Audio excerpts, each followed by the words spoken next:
Hello, good evening, everybody. So we are doing PCS nomination register A2 and C, and we are doing polity topic.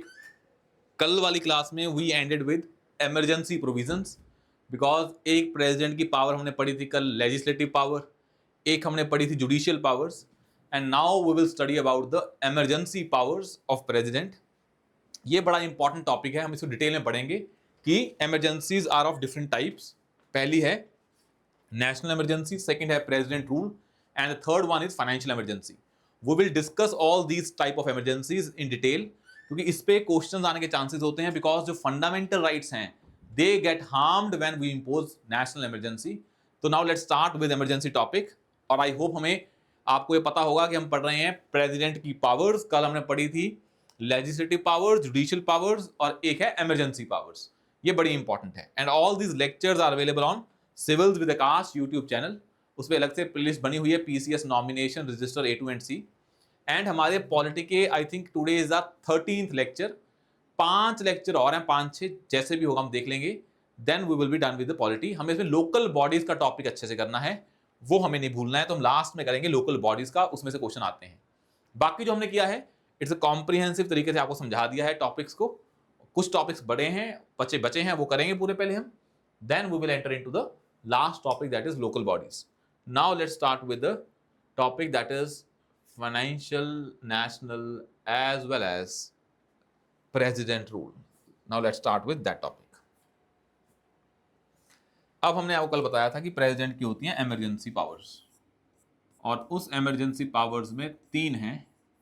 ये कल हमने यहां पे खत्म किया था. इमरजेंसी पावर्स एक है नेशनल इमरजेंसी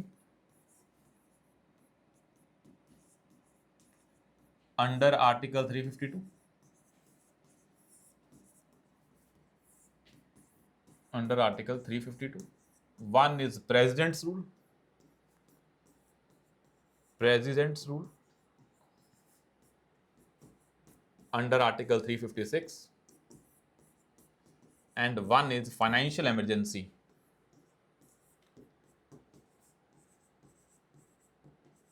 अंडर आर्टिकल 360. इसको करते हैं तीनों को डिटेल में. और हमने फंडामेंटल राइट्स के टॉपिक में आपको बताया था कि जो ये इमरजेंसी होती है नेशनल इमरजेंसी, इस टाइम पे फंडामेंटल राइट्स इंपैक्ट होते हैं. बस 2 फंडामेंटल राइट्स इंपैक्ट नहीं होते हैं. कौन से? Article 21 and article 20. ये हमने आपको वैसे बताया था जब हम फंडामेंटल राइट्स टॉपिक पढ़ रहे थे कि ये कभी सस्पेंड नहीं होते हैं, चाहे नेशनल इमरजेंसी लग जाए, बाकी राइट सस्पेंड होते हैं. But we will see that in great detail. Let's start with national emergency. यहां से स्टार्ट करते हैं. क्या है नेशनल इमरजेंसी? हमने आपको कल बताया कि संविधान में हमने ये इमरजेंसी के जो प्रोविजंस हैं ये क्यों ऐड किए. नेशनल इमरजेंसी का प्रोविजन वो inspired from the German constitution. German constitution, वहां से ये आइडिया इंस्पायर हुआ और हमने वहां से बोरो किया क्योंकि संविधान की बहुत सारी चीजें हैं जो हमने बाहर से बोरो की हैं. One is called as emergency powers और ये बेसिकली किसके? जर्मन के संविधान से ली हैं. एज पर कॉन्स्टिट्यूशन अगर देश में 3 कंडीशंस एग्जिस्ट कर रही हो, अगर वॉर की कंडीशन हो, एक्सटर्नल एग्रेशन की कंडीशन हो और the third condition is armed rebellion. अगर ये तीनों कंडीशन एग्जिस्ट कर रही हो, war, external aggression and armed rebellion, then in that case president can declare national emergency but on the advice of cabinet. President can declare the national emergency but on the written advice of cabinet. Written advice of cabinet. लिखित में देगा वो. अब जो war है और external aggression है इसमें फर्क क्या है? War is basically when you are formally fighting with enemy.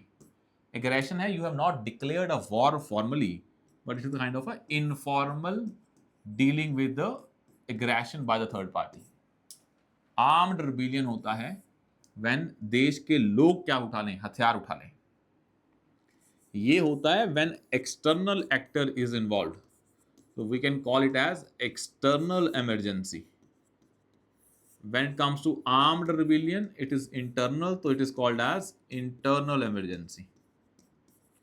मतलब there are grounds mentioned in the constitution, जिन grounds पे क्या लगती है, emergency लगती है. There are grounds mentioned in the constitution, उन grounds पे क्या लगती है, emergency लगती है. national emergency की बात कर रहे हैं, तो if I in between I use the word emergency, तो क्योंकि हम नेशनल इमरजेंसी की बात कर रहे हैं तो मैं उसी को ही इमरजेंसी बोल रहा हूं.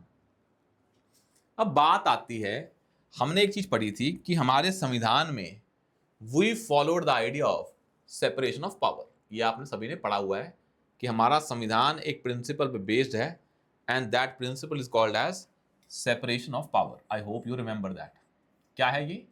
हमने पहली कक्षा में पढ़ा था, पहली क्लास में, कि जो हमारी गवर्नमेंट है, we divided that government into different organs, executive, legislature and judiciary. हमने काम सेपरेट कर दिए कि जो जुडिशरी है, एग्जीक्यूटिव है, लेजिस्लेचर है, अपना अपना काम करेंगे.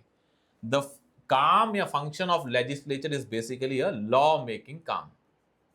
इसका काम है टू इंप्लीमेंट लॉ, और उसका काम है जुडिशरी का to check whether a law is as per constitution और नॉट. ये तीनों ऑर्गन्स हैं हमारे स्टेट के, इनका अपना अपना काम है. और हमने ये भी पढ़ा था, कहीं ये तीनों ऑर्गन्स अपने अपने स्फीयर में अथॉरिटेरियन ना बन जाएं, so that's why we included the idea of doctrine of checks and balances. तो हमने संविधान में ऐड किया doctrine of checks and balances. मतलब क्या है इसका, कि जो ये तीनों ऑर्गन्स हैं ये एक दूसरे पे चेक भी रखेंगे. चेक इन द सेंस, जब ये लॉ बनाएगा जुडिशरी चेक रखेगी, ये कोई काम करेगा जुडिशरी चेक रखेगी. एग्जीक्यूटिव की अकाउंटेबिलिटी कहाँ है? लेजिस्लेचर के पास. तो एग्जीक्यूटिव की जुडिशरी में भी है. लेजिस्लेचर पे चेक कौन रखेगा? जुडिशरी. लेजिस्लेचर को कौन भंग कर सकता है? एग्जीक्यूटिव. जुडिशरी पे चेक कौन रखेगा? लेजिस्लेचर, बिकॉज जजेस को रिमूव किया जा सकता है. तो हमने एक ऐसा सिस्टम बनाया where there is a separation of power and these organs are basically checked by the other organs, ताकि वो अपनी पावर का मिसयूज ना करें. Now emergency is declared by which organ? Executive, legislature और judiciary. Answer is president, executive. तो उस पर चेक कौन रखेगा? तो हमने संविधान में बनाया है कि एग्जीक्यूटिव की ये पावर पे चेक रखता है लेजिस्लेचर. कौन सी पावर पे? नेशनल इमरजेंसी को डिक्लेयर करने वाली पावर पे. तो मतलब जब नेशनल इमरजेंसी डिक्लेयर की जाएगी तो पार्लियामेंट को उस इमरजेंसी को अप्रूव भी करना होगा, और यहीं से प्रोसेस स्टार्ट होता है. That is how the initiation of emergency begins. Initiation of national emergency ये कैसे स्टार्ट होती है और कैसे अप्रूव की जाती है. तो हेडिंग है इनिशिएशन ऑफ नेशनल इमरजेंसी. अब देखें इसको क्या होता है. प्रेसिडेंट क्या करता है? इमरजेंसी को प्रोक्लेम करता है, that is date of proclamation. Date of proclamation मतलब एक दिन होगा जिस दिन इमरजेंसी डिक्लेयर की जाएगी, उसे बोलते हैं date of proclamation, and that is by president.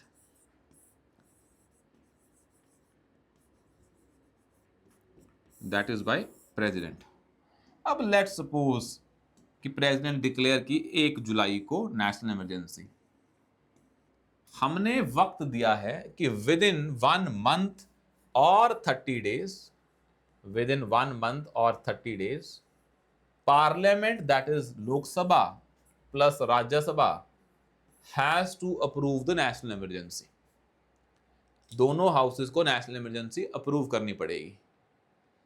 अब अप्रूव करने के कितने दिन हैं? 30 दिन हैं. मतलब इनको 1 अगस्त तक मान लेते हैं. 1 अगस्त से पहले पहले इनको अप्रूव करनी पड़ेगी. अगर पार्लियामेंट मतलब लोकसभा या राज्यसभा ने इमरजेंसी अप्रूव नहीं की, देन फिर इमरजेंसी अपने आप बंद हो जाएगी. It means within 1 month और 30 days parliament has to approve the national emergency imposed by president on the written advice of cabinet, just to check कि कहीं प्रेसिडेंट अपनी पावर का मिसयूज तो नहीं कर रहा. Let's suppose a very important thing, अगर लेट्स सपोज लोकसभा है जो ये डिसॉल्व है, क्या है? लोकसभा डिसॉल्व है। Let's assume the condition that Lok Sabha is not in existence. Dissolve है, एडजर्न नहीं, प्रोरोग नहीं, डिसॉल्व है ही नहीं Lok Sabha. Then Rajya Sabha has to pass it in 30 days because Rajya Sabha is a permanent house. Rajya Sabha is a permanent house, ये हमेशा रहता है।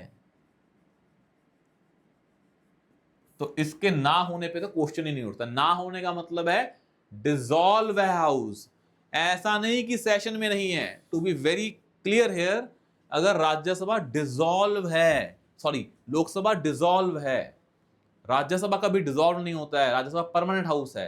राज्यसभा सेशन में ना हो दैट इज डिफरेंट थिंग, वो तो हो पॉसिबल है क्योंकि राज्यसभा के 3 ही सेशन होते हैं, winter, summer and monsoon. Rajya Sabha छुट्टी पे एडजर्न है, वो भी अलग चीज है। प्रोरोग है, नया सेशन आने वाला है, वो भी चीज हो सकती है, पर राज्यसभा का डिसॉल्व नहीं होगा। तो राज्यसभा कभी डिसॉल्व नहीं होगा, तो राज्यसभा को 30 दिन में पास करना पड़ेगा। लेट्स सपोज लोकसभा डिसॉल्व है कि नई लोकसभा बननी है, अभी बन नहीं पाई, पुरानी वाली भंग हो गई। अब इसमें क्या बोला है, जब नई लोकसभा आएगी, जब नई लोकसभा आएगी, तो जब वो आ गई फिर विद इन 1 month और 30 days लोकसभा को पास करना पड़ेगा। Then Lok Sabha when meets will pass in 30 days और 1 month। अगर इन्होंने पास कर दिया फिर इमरजेंसी चलेगी। कितने दिन? अगर ये डेट ऑफ प्रोक्लामेशन है 1 जुलाई, तो can I call this date as date of approval? मान लेते हैं वो 1 अगस्त तक पास हो गई, तो वो कौन सी डेट है? Date of approval. Date of approval, अगर अप्रूव ना हुई तो इमरजेंसी खत्म हो जाएगी। अगर अप्रूव हो गई तो डेट ऑफ अप्रूवल से 6 महीने और क्या है इसकी? एक्सपायरी। तो डेट ऑफ अप्रूवल से 6 months है और फिर होती है डेट ऑफ एक्सपायरी। अगस्त है, सितंबर, अक्टूबर, नवंबर, दिसंबर, जनवरी, फरवरी, तो 28 फेब को 2027 को क्या हो जाएगी? नेशनल इमरजेंसी अपने आप एक्सपायर हो जाएगी। अगर आपको दोबारा नेशनल इमरजेंसी लगानी है तो सारा प्रोसेस दोबारा से स्टार्ट करना पड़ेगा। तो if you have to impose a national emergency again, then you have to approve the whole process from the beginning। ये हमने यहां तक कर लिया है। आई होप यहां तक क्लियर है। अब एक चीज मानते हैं, क्योंकि लोकसभा और राज्यसभा को इसे अप्रूव करना पड़ेगा, तो किस टाइप ऑफ मेजॉरिटी से करते हैं? That majority is called as special majority. तो both the houses approves the national emergency by a majority called as special majority. Special majority का यूज होता है।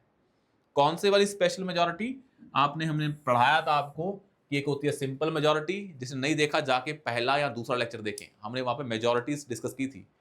स्पेशल मेजॉरिटी क्या होती है कि not less than 2/3 members present and voting, ये वाली special majority, plus absolute majority, plus absolute majority, मतलब ये दोनों कंडीशन सेटिस्फाई होनी चाहिए, then we will call it as special majority. और ये कहां पे लिखी हुई है?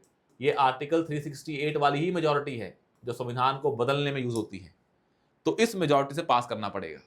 तो आपको यह पता होना चाहिए कि this majority that is used by approving the national emergency is called as special majority.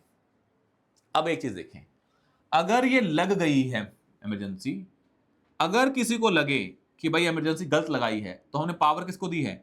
हमने पावर दी है कि अगर इसे बीच में बंद भी करना हो, if you have to end the national emergency in between, then the power is with the president। कि प्रेसिडेंट जिसने नेशनल इमरजेंसी लगाई है वो अपने आप इमरजेंसी को वापस ले लेगा। और लोकसभा अगर सिंपल मेजॉरिटी से रेजोल्यूशन पास करे, then also emergency can be ended। what is the simple majority? that is more than 50% of members present and voting। तो इमरजेंसी, नेशनल इमरजेंसी लगती कैसे है? स्पेशल मेजॉरिटी से, और हटती कैसे है, सिंपल मेजॉरिटी से। That funda should be clear to you. ये है कहानी, कैसे लगती है, कौन लगाता है, कौन से ग्राउंड्स पे लगती है, कैसे हटती है। We all studied about the national emergency. Grounds है तीन ही हैं, war, external aggression and armed rebellion. These are the three grounds that you have to keep in mind. War, external aggression and armed rebellion, ये तीन ही grounds हैं। कौन लगाता है, कौन हटाता है, यह हमें पता लग गया है। Now let's see the impacts of national emergency. Impacts of national emergency, यहां तक क्लियर है? तो इसे एक बार लिख लें, फिर हम आगे बढ़ते हैं कि क्या है कहानी। यह है नेशनल इमरजेंसी की कहानी।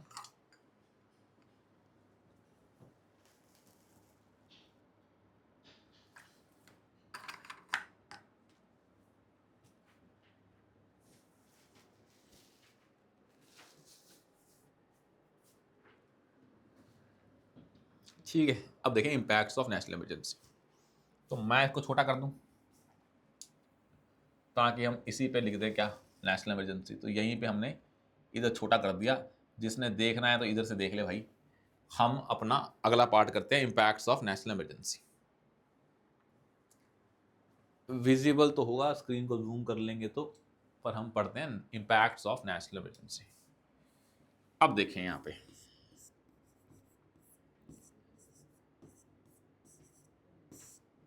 अब ना इंपैक्ट्स में कुछ इंपैक्ट्स हैं। जैसे एक इंपैक्ट होता है सेंटर स्टेट रिलेशंस पे,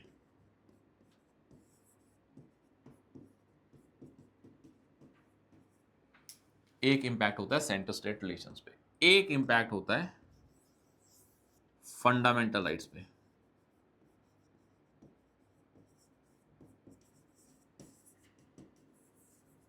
और एक इंपैक्ट होता है फाइनेंशियल मैटर्स में, पैसे के मुद्दों पे।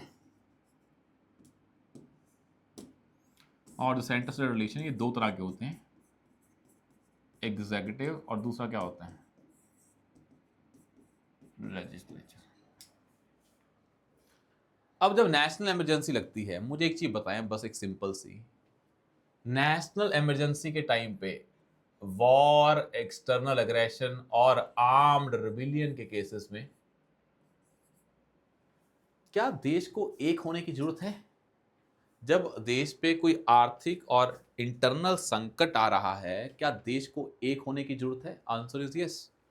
भाई जब तुम एक्सटर्नल एनिमी से फाइट कर रहे हो, लेट्स सपोज आपकी लड़ाई घर, फैमिली की लड़ाई किसी और फैमिली से हुई, ये थोड़ा ना कि फैमिली आपस में लड़ रही है। आपके डिस्प्यूट होंगे भाई, फैमिली के विद इन डिस्प्यूट्स होंगे, पर क्या वो डिस्प्यूट्स अभी सॉल्व करने जरूरी हैं या हमें अभी एक होने की जरूरत है? आंसर इज हमें एक होने की जरूरत है। तो हमने जो संविधान में एक आइडिया बनाया है कि the power is divided between centre and state, ये आइडिया है that power is divided between centre and states, that India is a kind of a federal country. Of course हम प्योर फेडरल नहीं है, हम quasi federal हैं, कुछ elements हैं हमारे फेडरल के। तो अगर हम बात करें कि India is a quasi federal country, मतलब the power is divided between centre and states. जब देश पे संकट आएगा तो हम क्या करेंगे? तो हम क्या बोलेंगे, जो स्टेट्स हैं ये अपना काम करें, सेंटर अपना काम करेगी, बट सेंटर स्टेट के लिए भी काम कर सकती है, because now centre has to deal with the external problem या internal problem, and all the power goes to centre. It means the federal structure converts into a unitary structure। कौन सी structure? Unitary structure. इसका मतलब क्या है कि अब state list वाले law पे, स्टेट तो लॉ बना ही सकती है क्योंकि स्टेट्स का वजूद खत्म नहीं हुआ है। अब स्टेट लिस्ट पे कौन लॉ बना सकता है? सेंटर लॉ बना सकता है। तो नाउ स्टेट लिस्ट पे parliament can make a law, because now power is centralised. तो कहने का मतलब क्या है, जब नेशनल इमरजेंसी लगती है, then power gets centralised. Centralised means union becomes all powerful. Union becomes all powerful. Union becomes all powerful, ये हो जाता है।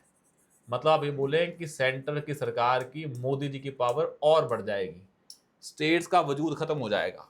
हम उनको खुद उनका काम, उनका अपना काम करने देंगे उनको, पर हम सेंटर भी उनका काम कर सकती है।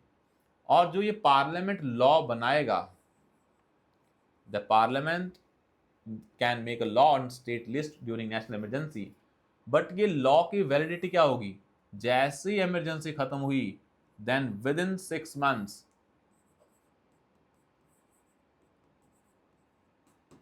यहां ऐसे बोल रहे हैं जैसे ही इमरजेंसी खत्म हुई, यहाँ पे आपने लॉ बनाया था इमरजेंसी के टाइम पे, वो चल रहा था, जैसे ही इमरजेंसी खत्म हुई आफ्टर 6 मंथ्स ये लॉ भी खत्म हो जाएगा। मतलब जो लॉ हमने बनाया है ड्यूरिंग नेशनल इमरजेंसी, वो जो लॉ है स्टेट लिस्ट पे पार्लियामेंट ने बना दिया है, वो उम्र भर नहीं रहता है। That law will be ended after 6 months. हमने विद इन 6 मंथ्स लिखा है, मतलब उसकी वैलिडिटी 6 महीने की है इमरजेंसी खत्म होते ही। या तो पार्लियामेंट खुद वापस ले लेगी या 6 महीने बाद खुद ही खत्म हो जाएगा। 6 मंथ्स की वैलिडिटी होती है उसकी। तो मतलब in case of national emergency power gets centralised, state become all powerful, तो सेंटर बिकम ऑल पावरफुल, तो स्टेट्स की पावर सेंटर के पास आ जाती है। अब ऐसा बोल दे बस, अब पावर्स कंकरेंट लिस्ट में चली जाती हैं, मतलब कंकरेंट लिस्ट पे दोनों लॉ बना सकते हैं। और किसका लॉ चलेगा, सेंटर का लॉ चलेगा अगर कोई भी कंफ्लिक्ट आया। ये होता है लेजिस्लेटिव पावर। सेकंड क्या है, अब एग्जीक्यूटिव भी, स्टेट एज एन एग्जीक्यूटिव भी, सेंटर एज एन एग्जीक्यूटिव भी, sorry, centre as an executive भी स्टेट को डायरेक्शंस दे सकता है और स्टेट को वो बातें माननी पड़ेंगी। ये होता है impact on legislature as well as executive. तो पावर किसके पास आ जाती है, पार्लियामेंट के पास आ जाती है। Power is with the parliament now. तभी तो बोल रहे हैं कि हमारा संविधान क्या बन गया है, unitary.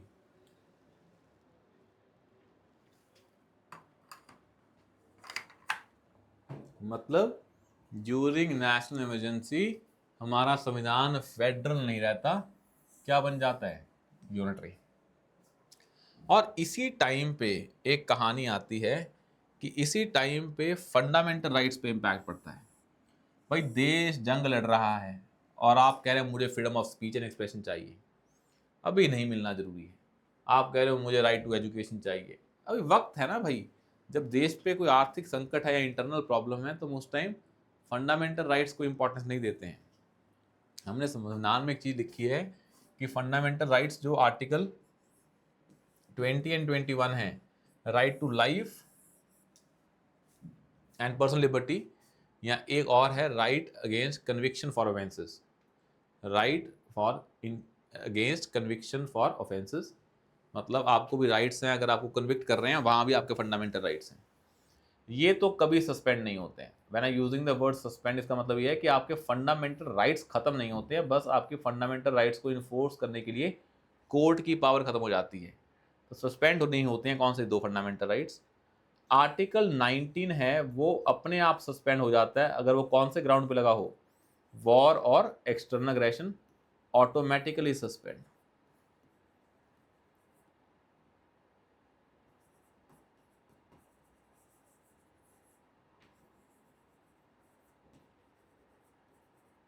Article 19 gets automatically suspended if it is imposed on the grounds of war and external aggression।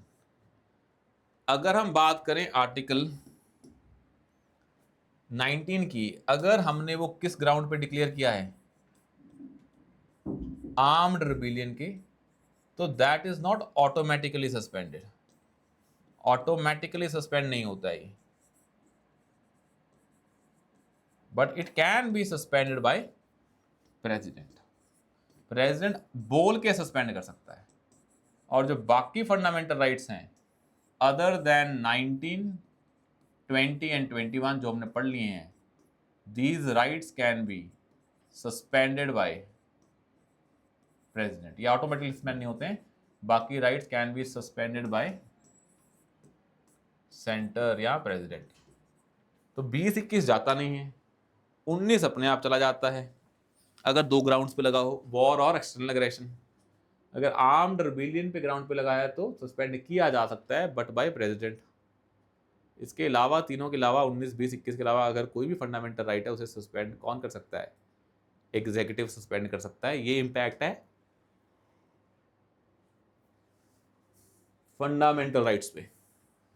यहां तक समझ में आया? Next impact is on financial matters. Financial matters में भी कौन स्ट्रांग हो जाएगा? Centre will be stronger than states. Centre will be stronger than states. अगर कौन से मैटर्स की बात हो रही है? फाइनेंशियल मैटर्स की बात हो रही है। अब आती है क्या है फाइनेंशियल मैटर्स। अब आप ये समझें, सारा का सारा पैसे की बातें अब कौन डील करेगा? सेंटर। अब भाई देश पे जंग का माहौल है, तुम कहीं पैसे खर्च कर रहे हो, स्टेट, सेंटर चाहेगा सारा पैसा जो भी खर्च करना है उस पर किसका कंट्रोल होगा? सेंटर का। चाहे वो सेंटर के पैसों के खर्चने की बात हो, चाहे वो स्टेट के पैसों के खर्चने की बात हो। और अगर पैसा खर्चने की बात है तो देन ये चीज़ें सारी सेंटर के कंट्रोल में आ जाती हैं एज पर फाइनेंशियल पावर्स। तो financial matters, fundamental rights and centre state relation both in executive terms as well as legislature terms. यहाँ तक क्लियर है? ये पूरी कहानी है नेशनल इमरजेंसी की। Now let's talk about president's rule.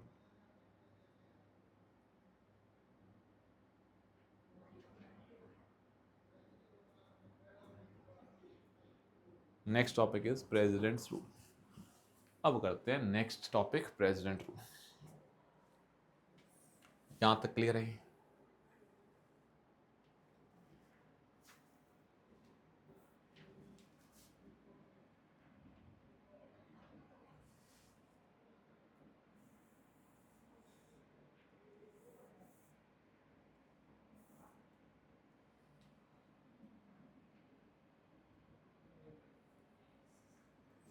तो अगला ही पन्ना निकालते हैं, लिखते हैं प्रेसिडेंट रूल। यहां तक क्लियर है ना? Next is president rule. President rule के लिए there is one article that is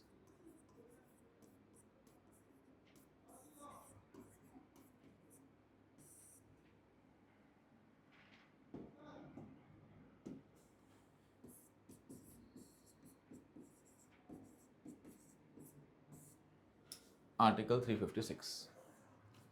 356 में लिखा है प्रेसिडेंट रूल के बारे में। ये समझते हैं क्या है। एज पर कॉन्स्टिट्यूशन, जो ये छोटी स्टेट है, मैंने स्मॉल एस लिखा है, जो स्टेट्स हैं ये किसके हिसाब से चलनी चाहिए? कॉन्स्टिट्यूशन के हिसाब से चलनी चाहिए। जो स्टेट्स हैं ये कॉन्स्टिट्यूशन के हिसाब से चलनी चाहिए। भाई हमारी कंट्री में कौन सुप्रीम है? कॉन्स्टिट्यूशन। बहुत बार बताया ना कि India we have constitutional supremacy. तो इंडिया में कौन सुप्रीम है? कॉन्स्टिट्यूशन। तो we can call it as constitutional supremacy. अगर किसी कारणवश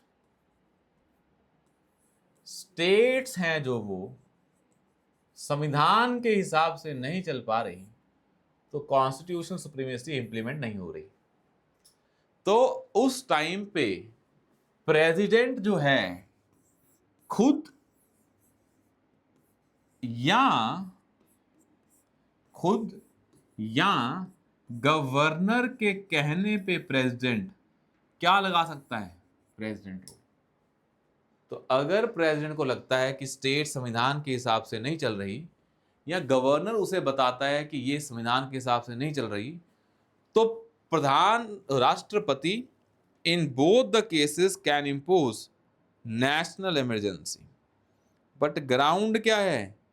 स्टेट कॉन्स्टिट्यूशन के हिसाब से नहीं चलनी चाहिए, तभी क्या लगती है? प्रेसिडेंट रूल लगता है, इमरजेंसी लगती है। मैं इसको स्टेट इमरजेंसी भी बोल देता हूं, पर ऐसा कोई शब्द संविधान में यूज नहीं किया है, टू बी वेरी प्रिसाइज। ये हम अपनी भाषा के हिसाब से बोल देते हैं।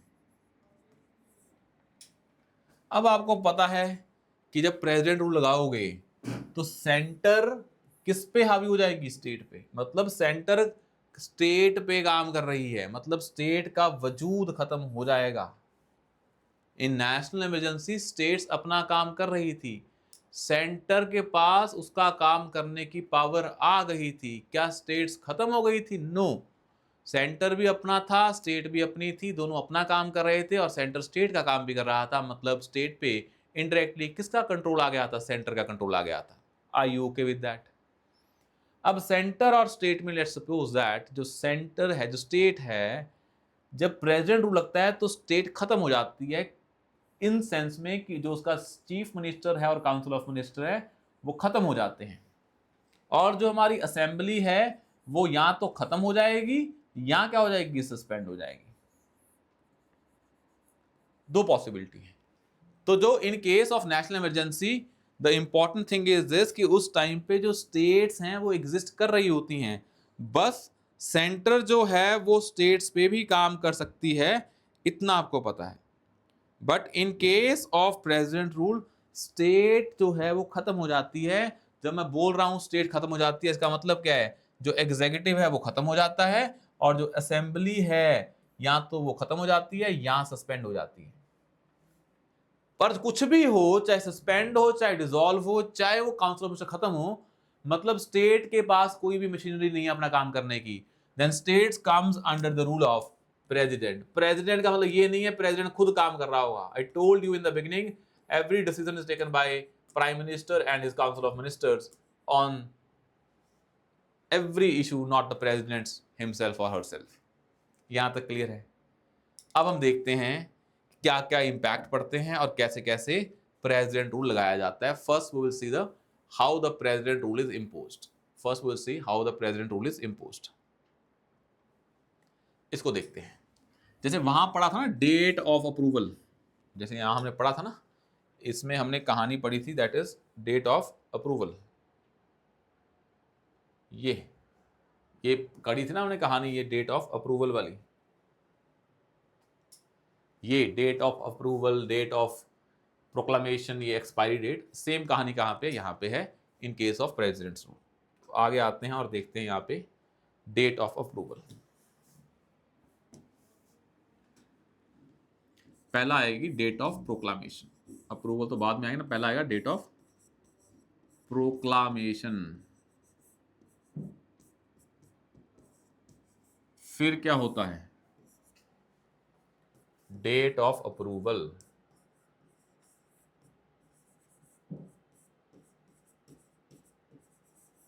फिर आती है एक्सपायरी डेट। इसमें 3-4 डिफरेंस समझ लें। मैं पहले बताता हूं, फिर मैं बताऊंगा how it is different from national emergency, कि क्या क्या इसमें डिफरेंस है। जैसे पहला है, ये प्रोक्लामेशन का मतलब क्या? कौन डिक्लेयर करता है प्रेसिडेंट रूल को? प्रेसिडेंट ही डिक्लेयर करेगा। वाओ, नाम में लिखा है। लेट्स सपोज 1 जुलाई को लगाया हमने क्या? President rule. तो as per constitution you have 2 months, not 30 days, 2 months to get it approved by Lok Sabha and Rajya Sabha.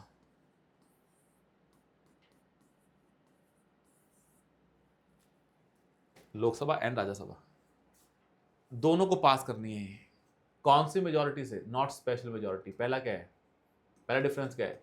It is passed by simple majority. कौन सी मेजोरिटी नहीं है यहाँ? स्पेशल मेजोरिटी नहीं है।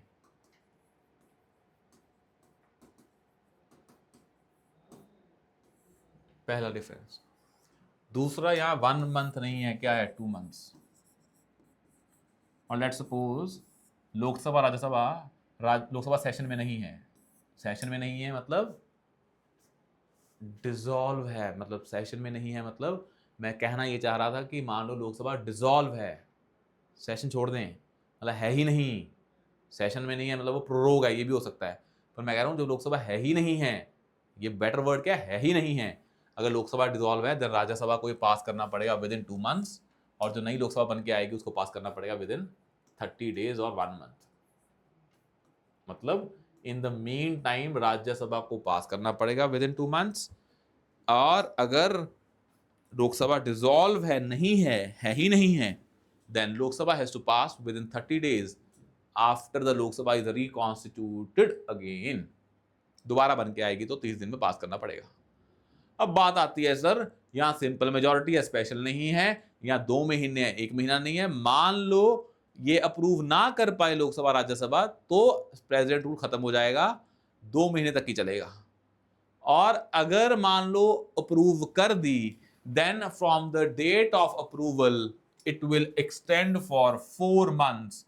मतलब कि जो ये 6 महीने के लिए लगती है, ये लगती है from the date of proclamation, but in case of national emergency the 6 months are counted from date of approval, but now here from date of proclamation 6 months are counted.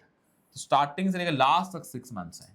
National emergency में क्या होता है, 1 month plus 6 months 7 months, यहाँ क्या है 2 + 4 6 months। और in case of national emergency there was a provision कि Lok Sabha simple majority पास करके वो नेशनल इमरजेंसी हटा सकता है, but there is no such mechanism to revoke president rule by simple majority. There is no such provision as per the constitution. ठीक है भाई, यहां तक किसी को कोई डाउट हो? कोई डाउट नहीं है। अब है ये बात सर कि आपने प्रेसिडेंट रूल लगा दिया, बहुत बढ़िया किया, कर दिया सब कुछ। अब मुझे एक चीज बताएं कि इसका इंपैक्ट क्या होता है। Now let's see the impact of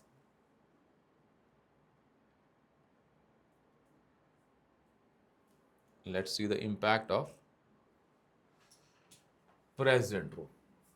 मैंने यहां बना दी कहानी, इंपैक्ट ऑफ प्रेसिडेंट रूल।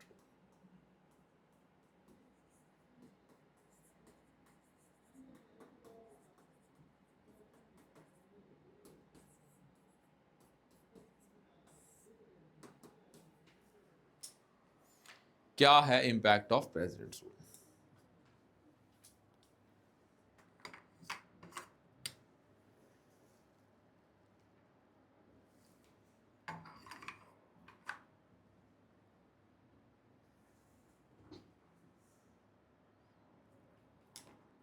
इसको करते हैं इंपैक्ट ऑफ प्रेसिडेंट रूल, इसको करते हैं आगे। अब इसको समझें क्या है ये। अब ना, in case of president rule there is no impact on fundamental rights, there is no impact on financial matters. ये इन पे इंपैक्ट नहीं होता है। इंपैक्ट होता है ओनली सेंटर स्टेट रिलेशन पे। कैसा होता है मैं बताता हूं। नाम क्या है, प्रेसिडेंट रूल। तो जैसे ही प्रेसिडेंट रूल लगता है, स्टेट की जो असेंबली है या तो ये सस्पेंड होगी या ये डिसॉल्व होगी। कुछ भी हो, काम तो नहीं कर पाएगी। और जो काउंसिल ऑफ मिनिस्टर्स हैं, चीफ मिनिस्टर और काउंसिल ऑफ मिनिस्टर्स, ये तो खत्म ही हो जाएंगे। तो इनका काम कौन करेगा? प्रेसिडेंट। इसका काम कौन करेगा? प्रेसिडेंट। प्रेसिडेंट किसको बोल सकता है? पार्लियामेंट को। पार्लियामेंट किसको बोल सकती है? प्रेसिडेंट को।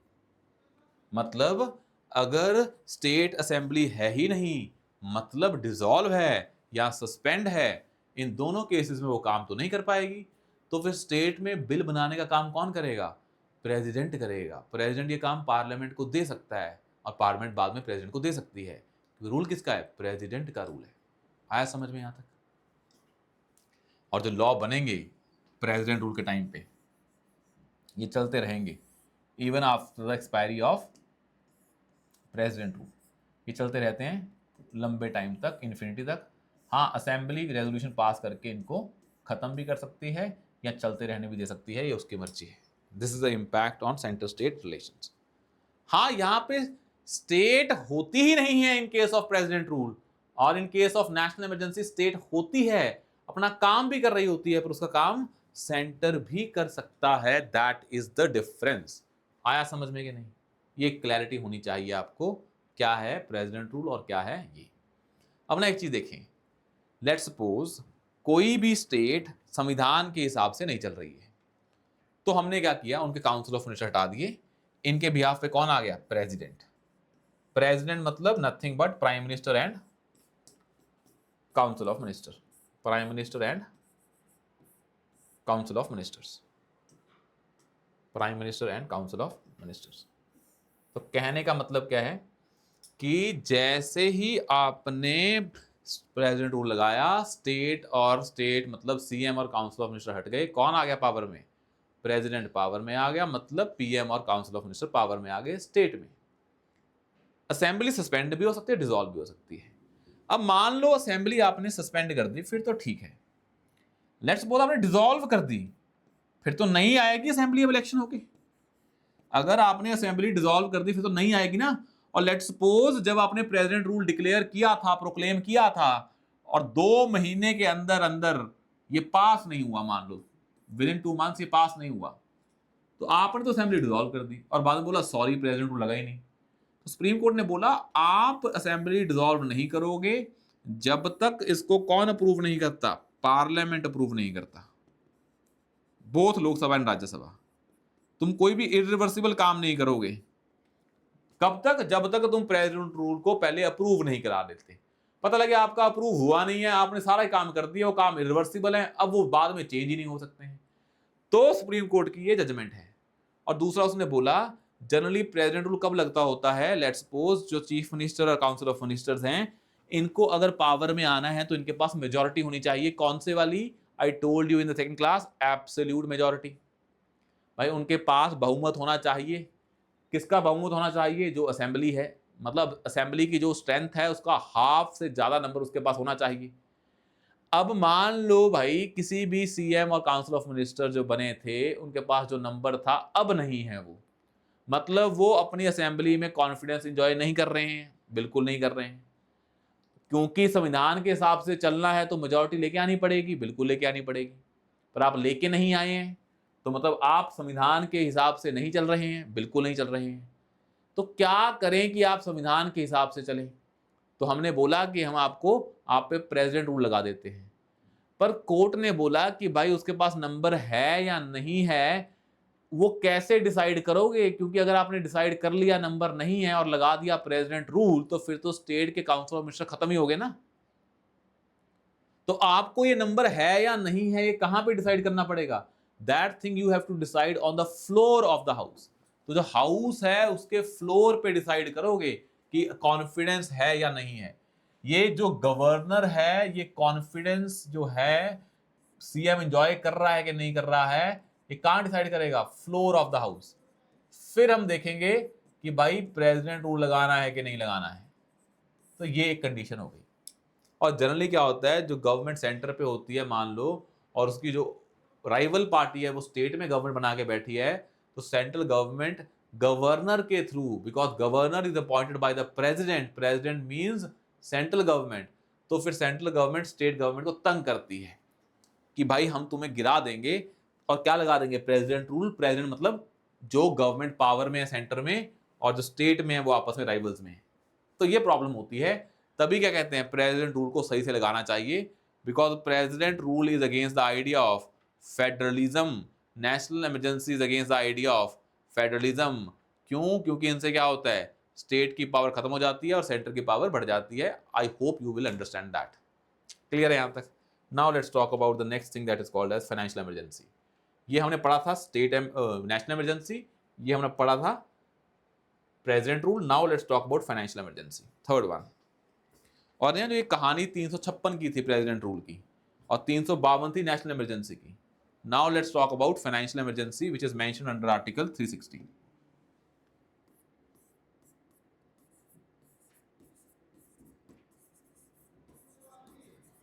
इमरजेंसी पावर्स के बाद जो पावर आती हैं वो आती हैं, they are important, that is diplomatic powers, military powers and executive powers. ये 3 रह गई हैं, ये हम करेंगे। पर पहले करते हैं फाइनेंशियल इमरजेंसी। फाइनेंशियल इमरजेंसी पता नहीं क्या है, हमने 3 बार काट के लिख दिया, तीनों बार हम ही कंफ्यूज हो गए। हम पावर देख रहे थे, emergency powers, financial emergency. Article कौन सा है? 360। इसमें लिखा है कि अगर मान लो देश में आर्थिक संकट आ जाए, if there is a financial instability,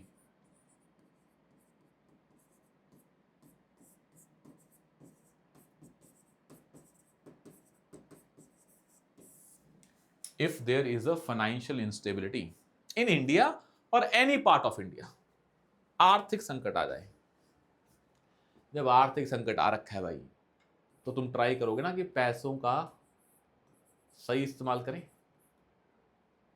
तो फाइनेंस को एफिशिएंटली यूज करें, क्योंकि पैसे की दिक्कत है ना भाई, पैसा वेस्ट नहीं कर सकते आप। जब घर पे आर्थिक संकट आता है तो इमरजेंसी लग जाती है ना कि अब हम बाहर नहीं खाएंगे।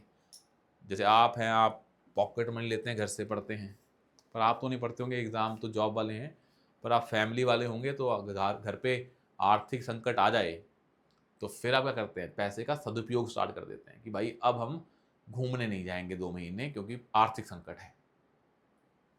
अब फाइनेंस एफिशिएंटली यूज़ करना है, तो हमने बोला जब भी कभी प्रेसिडेंट को लगेगा कि देश पे कोई आर्थिक संकट है तो वो क्या लगा सकता है, फाइनेंशियल इमरजेंसी।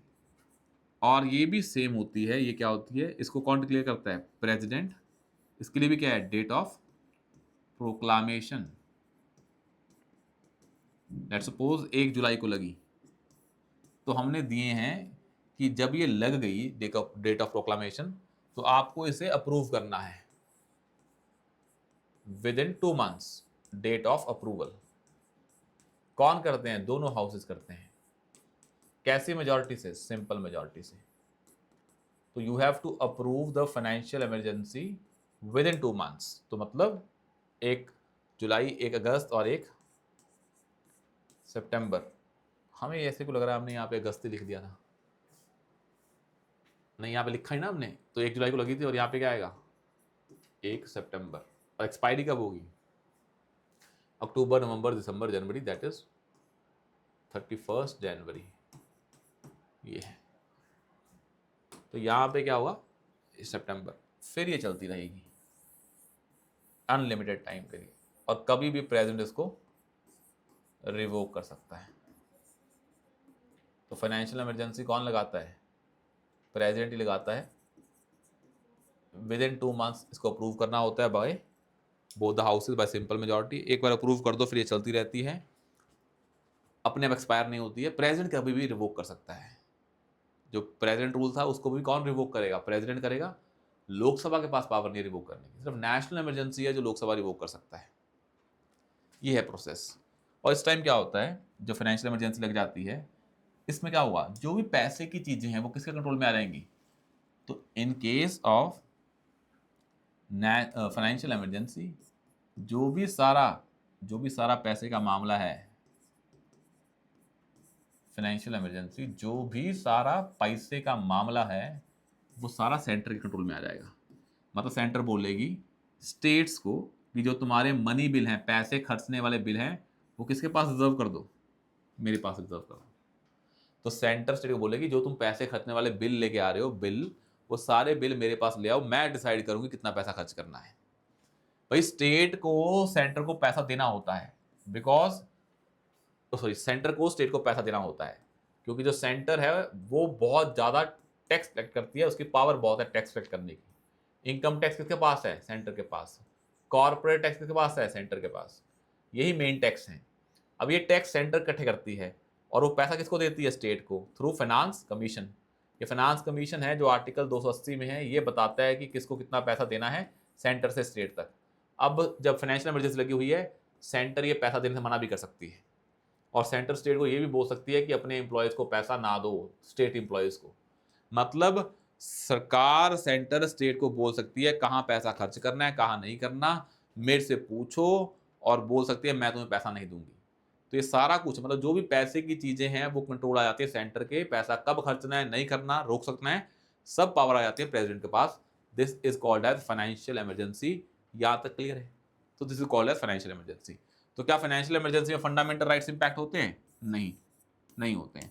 सेंटर स्टेट के रिलेशन इंपैक्ट होते हैं, but only in the domain of finances. मतलब पैसे के मामले में सेंटर स्टेट रिलेशंस इंपैक्ट होते हैं, इन जनरल नहीं होते हैं, because now state can work independently from centre other than financial matters. यहां तक क्लियर है। This is about emergency provisions. तो ये हमारे 3 थी emergencies, national emergency, state emergency, या प्रेसिडेंट रूल, या फाइनेंशियल इमरजेंसी। आई होप यहाँ तक क्लियर होगा। Now let's talk about the 3 more powers, diplomatic powers and as well as military powers and executive powers। ये 3 करनी है हमें। यहाँ तक क्लियर है। आई होप ये आपको सब क्लियर होगा, बहुत ही सिंपल तरीके से बता दिया मैंने। इसको पढ़ेंगे तो बैठ के 3 घंटे वेस्ट हो जाएंगे, पर हमने इसका क्रक्स समझ लिया है। President rule, financial emergency and national emergency. Let's talk about the next thing that is very important called as military powers.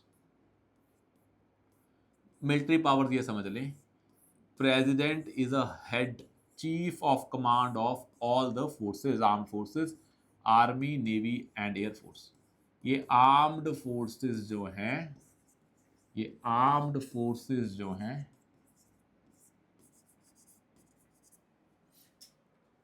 ये जो आर्म्ड फोर्सेस हैं, आर्मी, नेवी और एयरफोर्स, ये जो आर्म्ड फोर्सेस हैं, इसका सुप्रीम चीफ कमांडर कौन होता है? प्रेसिडेंट। मतलब आर्मी देश की होती है और देश का है प्रेसिडेंट, हेड ऑफ स्टेट। ये होती है मिलिट्री पावर, मतलब सब कुछ ये इनका क्या है? चीफ कमांडर होता है। ऐसे ही डिप्लोमेटिक पावर्स हैं। इसका मतलब क्या है कि सारी जो भी ट्रीटी साइन होती हैं इंडिया करता है, किसके साथ? बाहर वाली दुनिया के साथ। उस पर साइन कौन करता है? President. Because president is not a political post, president is basically a head of state. हम प्राइम मिनिस्टर से इसलिए साइन नहीं करवाते क्योंकि फिर जो प्राइम मिनिस्टर होता है it is a head of government, it is a political post. कोई बोले हमने आपके पीएम से साइन करवाया था, बोले सरकार बदल गई है, देश तो नहीं बदलता ना, तो हम देश के हेड से साइन करवाते हैं। तो all the treaties are basically signed in the name of president of India. ये दोनों पावर हैं, ये पता होनी चाहिए। जो लास्ट बचती है that is called as executive power. इसको ऐसे समझ ले, एग्जीक्यूटिव पावर को, इंडिया में जो भी सारे बड़े बड़े ऑफिस हैं, फॉर एग्जांपल आपको सुप्रीम कोर्ट या हाई कोर्ट के जज को अपॉइंट करना है तो कौन करता है? प्रेसिडेंट। कोई कैग है एक बॉडी, उसको कौन अपॉइंट करता है? प्रेसिडेंट। यूपीएससी एक बॉडी है, उसको कौन अपॉइंट करता है? President. Election commission of India कौन अपॉइंट करता है? प्रेसिडेंट। मतलब जो भी बड़ी बड़ी बॉडीज हैं, पोस्ट हैं, कॉन्स्टिट्यूशनल बॉडीज हैं, इन सभी बॉडीज के हेड को कौन अपॉइंट करेगा? President, because president is head of state. ये एग्जीक्यूटिव पावर में आता है कि सभी को यही अपॉइंट करता है, प्रेसिडेंट अपॉइंट करता है। This is the executive powers of the president. या आप ये बोल ले कि जो प्रेसिडेंट है, ये हो गया पहला। दूसरा देखें, प्रेसिडेंट है, आपको हमने बता दी ना ये कहानी कि प्रेसिडेंट है dummy, nominal head. President is like अ दादाजी, जिसकी बात सुनी जाती है, करनी अपनी होती है। तो प्राइम मिनिस्टर इनकी बात सुन लेते हैं, करनी इनको अपनी होती है प्राइम मिनिस्टर को। यहाँ प्रेसिडेंट बस एडवाइस दे सकता है, एडवाइस बाइंडिंग नहीं होती है, मतलब उसके पास कोई भी रियल पावर नहीं है। तो ठीक है, अगर रियल पावर नहीं है तो अब इसको ऐसे समझो कि जो प्रेसिडेंट है ये प्राइम मिनिस्टर और काउंसिल ऑफ मिनिस्टर के कहने पे काम करता है। प्राइम मिनिस्टर और काउंसिल ऑफ मिनिस्टर के कहने पे काम करता है। अब हमारी कंट्री में कौन सी फॉर्म ऑफ गवर्नमेंट है? We follow a parliamentary form of government. In India we follow a parliamentary form of government. Parliamentary form of government का मतलब होता है कि who is important? Parliament. It means जो एग्जीक्यूटिव है वो सुप्रीम नहीं है। मतलब एग्जीक्यूटिव इज अकाउंटेबल टू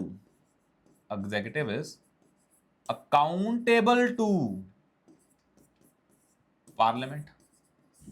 भाई अगर हमारे 3 ऑर्गन हैं, एग्जीक्यूटिव, लेजिस्लेचर और जुडिशरी, आपने बोला इंडिया में पार्लियामेंट्री फॉर्म ऑफ गवर्नमेंट है, तो कौन सुप्रीम है, कौन इंपॉर्टेंट है, कौन बड़ी है? पार्लियामेंट। तो एग्जीक्यूटिव उसके नीचे है, तो किसको जवाबदेही देगी? पार्लियामेंट को। तो executive is accountable to parliament. अब एग्जीक्यूटिव काम करता है इकट्ठे, PM and council of minister अलग अलग काम नहीं करते हैं। It means this is collectively responsible to parliament, collectively responsible to parliament. अगर ये कलेक्टिवली रिस्पॉन्सिबल है, मतलब अगर ये जीवित रहेंगे इकट्ठे रहेंगे, मरेंगे तो इकट्ठे मरेंगे। In terms of power, in life नहीं, इन टर्म्स ऑफ पावर। अगर पीएम काउंसिल ऑफ मिनिस्टर है तो इकट्ठे पावर में रहेंगे, अगर ये जाएंगे तो सारे इकट्ठे ही जाएंगे। तो अगर ये कलेक्टिवली रिस्पॉन्सिबल हैं तो ये सारे डिसीजन भी कैसे लेंगे? ये कलेक्टिव लेंगे। सारे डिसीजन भी कैसे लेंगे? कलेक्टिव लेंगे। अब लेट्स सपोज किसी ने डिसीजन लिया, किसी मंत्री ने खुद इंडिपेंडेंटली, पर लेना कैसे ये कलेक्टिवली? तो प्रेसिडेंट बोल सकता है उस मंत्री को कि भाई कहां लेके जाओ मैटर, काउंसिल ऑफ मिनिस्टर के पास, ताकि कलेक्टिव डिसीजन ले पाओ। तो president can refer a matter to council of ministers which has been taken by a minister individually because in parliamentary system there is a collective responsibility. आया समझ में? अब एक चीज और बड़ी इंपॉर्टेंट है कि जो प्राइम मिनिस्टर है उसको कौन अपॉइंट करेगा? Prime minister is appointed bye whom? Prime minister is appointed by president because in case of parliamentary form of government, people elect their representatives in the form of MPs. MPs चुनते हैं मिलके collectively prime minister, prime minister चुनता है council of ministers, और council of minister को कौन appoint करेगा? President on the behalf of prime minister. ये लोग चुनते हैं प्राइम मिनिस्टर, पर अपॉइंट कौन करता है? प्रेसिडेंट। तो prime minister is appointed by the president and other council of ministers are appointed by the president on the advice of prime minister. ये भी किनको अपॉइंट कर रहा है? एग्जीक्यूटिव को। ये भी इसकी एग्जीक्यूटिव पावर्स हैं। आई होप यहां तक समझ में आया। तो जो कलेक्टिव रिस्पॉन्सिबिलिटी, इसका मतलब ये है कि जो मिनिस्टर्स हैं कलेक्टिवली रिस्पॉन्सिबल हैं, मतलब ये इंडिविजुअल डिसीजन नहीं ले सकते हैं। अगर इंडिविजुअल डिसीजन लेने हैं तो फिर प्राइम प्रेसिडेंट बोल सकता है कि जाके काउंसिल के पास रखो, क्योंकि कलेक्टिव रिस्पॉन्सिबल हो, जीवित हो तो इकट्ठे हो, मरोगे तो इकट्ठे। तो इसका मतलब क्या है? Collective responsibility. इसी के लिए प्रेसिडेंट ये काम कर सकता है। और अपॉइंट कौन करता है? Prime minister is appointed by the president, but prime minister कौन बनेगा that is decided by the house. House in the sense वो मेजॉरिटी के बेसिस पे डिसाइड करते हैं कि कौन सा कॉन्फिडेंस है, किस पे कॉन्फिडेंस है हाउस को। और जो बाकी काउंसिल ऑफ मिनिस्टर है वो पीएम के कहने पे प्रेसिडेंट अपॉइंट करता है। मतलब पीएम और काउंसिल ऑफ मिनिस्टर सारे बराबर नहीं है। कह देते हैं कि PM is first among equals, but PM has extra powers in the constitution because PM decides कि कौन उसकी काउंसिल में होंगे, but because we follow a parliamentary form of government, तो जो हमारा एग्जीक्यूटिव आता है ये कहां से आता है? लेजिस्लेचर से आता है। हमारा पार्लियामेंट्री फॉर्म ऑफ गवर्नमेंट है, जो हम चुनते हैं अपने एमपीज, और एमपीज अपने आप में से क्या चुनते हैं? मिनिस्टर्स। तो मिनिस्टर्स, पीएम और काउंसिल ऑफ मिनिस्टर पार्लियामेंट का पार्ट होना मैंडेटरी है, मस्ट है। यही है parliamentary form of government. It means in case of parliamentary form of government ये और ये अलग नहीं होते हैं। इनफैक्ट अगर मैं ड्रॉ करूं, ये क्या होते हैं? फ्यूज होते हैं आपस में, because executive is part of legislature. आया समझ में? This is very important as far as अगर आपको एग्जीक्यूटिव समझना है। तो these are the powers, executive powers of president, diplomatic and military powers, these are the emergencies powers, financial emergency, president rule and national emergency। I hope यहां तक clear होगा। बस एक चीज याद रखनी है, हम रिवाइज कर लेते हैं लास्ट के 2-4 मिनट में, कि भाई जो नेशनल इमरजेंसी है सबसे इंपॉर्टेंट चीज है, this national emergency is imposed by president, but national emergency के टाइम पे स्टेट्स का वजूद खत्म नहीं होता है, बस स्टेट्स का काम अब और कौन कर सकता है? सेंटर। इन प्रेसिडेंट रूल स्टेट्स खत्म हो जाती हैं, काउंसिल ऑफ मिनिस्टर्स तो खत्म ही हो जाते हैं, असेंबली सस्पेंड भी हो सकती है और डिसॉल्व भी हो सकती है। और ये भी कौन लगाता है? प्रेसिडेंट। नाम में ही लिखा है। फाइनेंशियल इमरजेंसी में सिर्फ फाइनेंशियल मैटर्स सस्पेंड होते हैं सेंटर स्टेट रिलेशन के, बाकी चीजों पे इंपैक्ट नहीं होता है। आई होप यहां तक क्लियर है। फिर हमने देखा कि कौन सी हमारी एग्जीक्यूटिव पावर्स हैं, मिलिट्री एंड डिप्लोमेटिक पावर्स। जो हमारी एग्जीक्यूटिव पावर्स हैं ये ध्यान में रखना है, because we follow a parliamentary form of government, तो कुछ काम हैं जो इसी पे डिपेंड है, दैट इज कलेक्टिव रिस्पॉन्सिबिलिटी के आइडिया पे। मतलब पीएम और council ministers are collectively responsible to Lok Sabha, individual responsibility नहीं है उनकी लोकसभा को। In fact this council of ministers are individually responsible to president, because अगर पीएम ने इनको बनाया है इसको कह के, तो पीएम इनको हटा भी सकता है, किसको कह के? प्रेसिडेंट को कह के।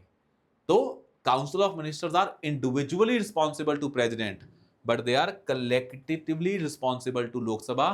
ये समझ लें, इसको मार्क करके लिख लें कि जो काउंसिल ऑफ मिनिस्टर्स हैं they are individually responsible to Lok Sabha, but these are collectively responsible to, oh sorry, individual responsible to president but collectively responsible to Lok Sabha।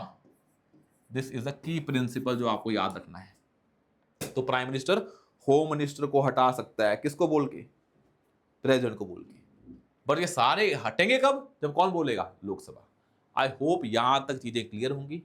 Next जो पावर्स हैं, जो हमने पावर्स तो खत्म हो गई हैं, नेक्स्ट जो हमें करना है वो हम करेंगे start very important topic, that is कि जो पार्लियामेंट है वो करेंगे, then we will go to local bodies. 2-3 दिन में पार्लियामेंट हो जाएगा, फिर 2-3 दिन में लोकल बॉडीज हो जाएगा, and local bodies topic is very important. तो thank you so much, will see you soon in the next session tomorrow.